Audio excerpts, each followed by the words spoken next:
higher education आउ मास education रे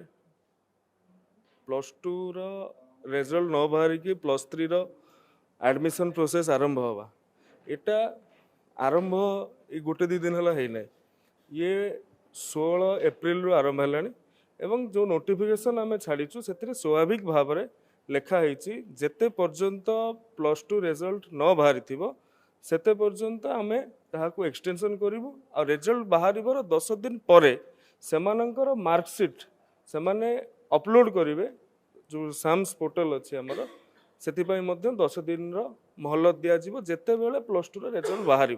तेणु ये कौन डेट बाउंड नुहे प्रथम कथा द्वितीय कथा प्रथम थर करिकी रिजल्ट बाहर पूर्वर प्लस थ्री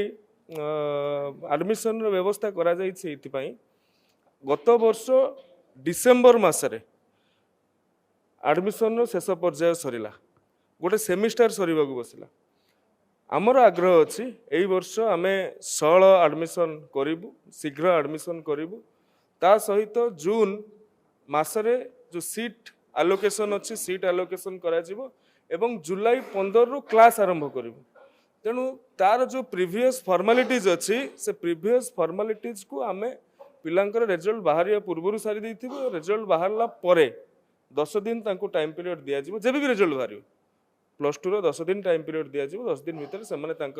मार्कशीट को अपलोड करेंगे तेणु ए कौन अस्वाभाविकता ना एवं पिला हित को दृष्टि रखिकी गोटे सेमिस्टर पिला पढ़ी पारना पलाऊँच एडमिशन प्रोसेस एंटायर सेमिस्टर पलाऊँच मुझे कहती डिसेम्बर मास जाए गत वर्ष चलता ए वर्ष से कथा हम ना और ए वर्ष भी सरकार चिंता कर कॉलेज इलेक्शन करने तेणु कॉलेज इलेक्शन करने तो दुर्गा पूजा पूर्व आमको पाठ्यक्रम सारे पड़ो कॉलेज इलेक्शन जमी पाठ्यक्रम कौन से प्रभावित होना तो से तो ये व्यवस्था ए कौन अस्वाभाविकता ना देखो जो मैंने जानी ना भूल बुझुं पाखापाखि 98,000 पिला सीएफ जोड़ा कॉमन एप्लिकेशन फॉर्म अच्छी से आप्लाय कर सारी आज दिन में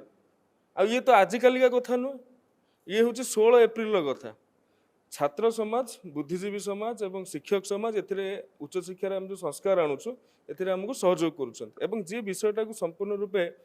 बुझीपारी ना बोध हुए सी एमती कथा कहते